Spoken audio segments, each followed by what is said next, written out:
फिर जब मुझे होश आया तो मैं हैरान रह गया कि बिल्कुल मेरे जैसा एक बदन चारपाई पर बेजान पड़ा हुआ था।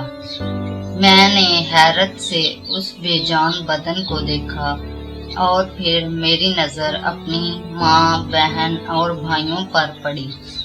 वो सब के सब जोरों कतार रो रहे थे। मैंने अपनी माँ को हैरत से देखा और फिर उसके करीब जाकर कहा, माँ, अस्सलामुअलैकुम, कैसे हैं आप सब। आज मैं जो कहानी आपके साथ शेयर करने जा रही हूँ वो है रहमदिल रूह। प्लीज हमारा YouTube channel Sunny Gill stories subscribe कर दें और बेल आइकॉन बटन प्रेस कर दें। अब चलते हैं स्टोरी की तरफ। मेरा नाम सफदर खान है।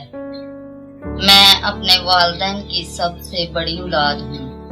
मेरे बाद मेरे 2 भाई और एक हमारी सबसे छोटी और लाडली बहन है। मेरे भाइयों के नाम तैमूर खान और पाशा खान, बहन का नाम मीना है। हमारे गांव में कोई कॉलेज नहीं है और स्कूल भी बस प्राइमरी तक कायम है। मेरे वालिद मजदूर हैं और वो शहर जाकर मजदूरी करते हैं। मेरी बहुत ख्वाहिश थी कि मैं पढ़ लिख कर बहुत बड़ा आदमी बन जाऊं और अपने माँ बाप का बोझ हल्का करूं। मैंने गांव से 5वीं जमात तक तालीम हासिल की। मिडिल पढ़ने के लिए शहर जाने लगा। अब्बा ने मेरे लिए साइकिल खरीद दी थी। मेरी कहानी बड़ी ही अजीबोगरीब है, इस हद तक कि आप हैरान रह जाएंगे, बल्कि आपको तो यकीन ही नहीं आएगा कि मैं कौन हूँ। मगर ये हकीकत है कि मैं बड़ी ही अजीब चीज हूँ, एक अजीब इंसान।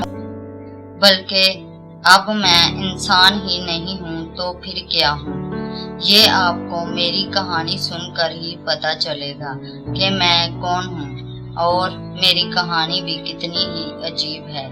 मुझे पढ़ने का बड़ा शौक था। मैं चाहता था कि खूब पढ़ लिख कर बड़ा आदमी बनूं, इतना बड़ा आदमी कि मैं अपनी मर्जी से कुछ भी कर सकूं, लोगों के काम आऊं। मैं बड़ा नरम दिल हूँ।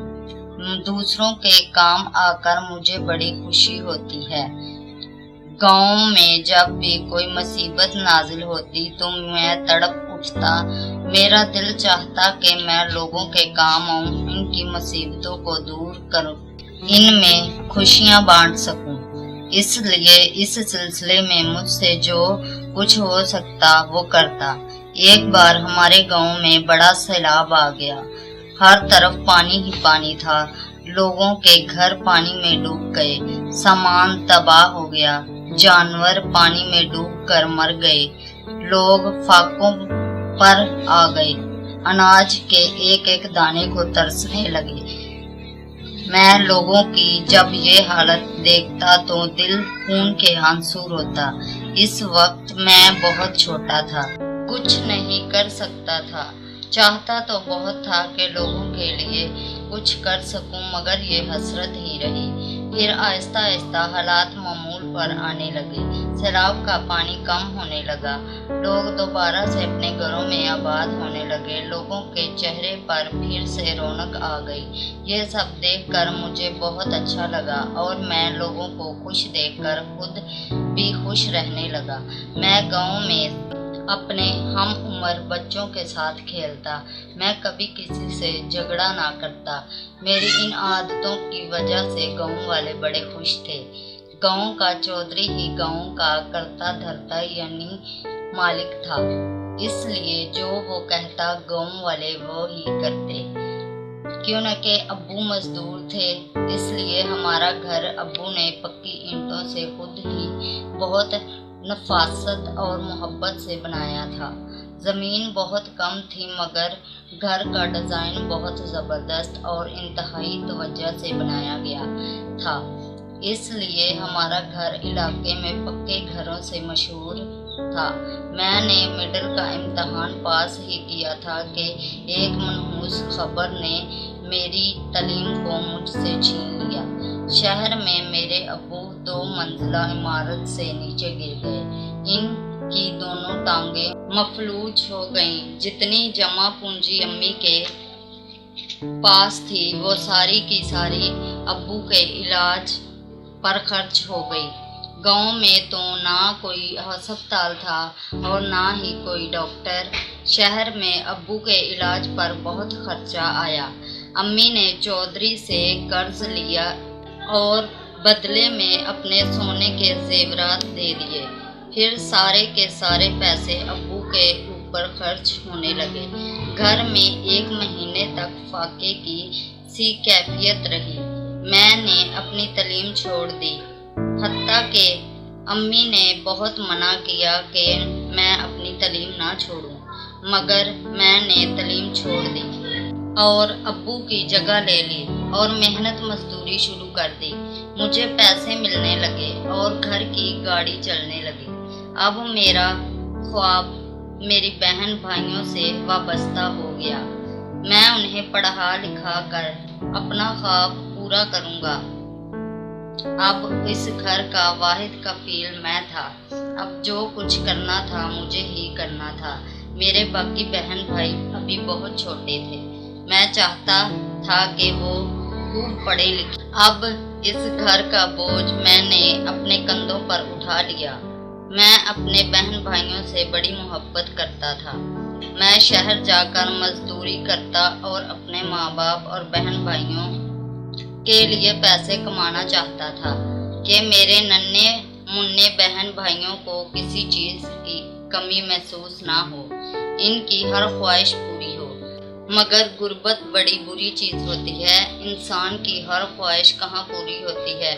इंसान जितनी चाहे मेहनत करे, जो उसके मुकद्दर में लिखा जा चुका है वही उसे मिलता है।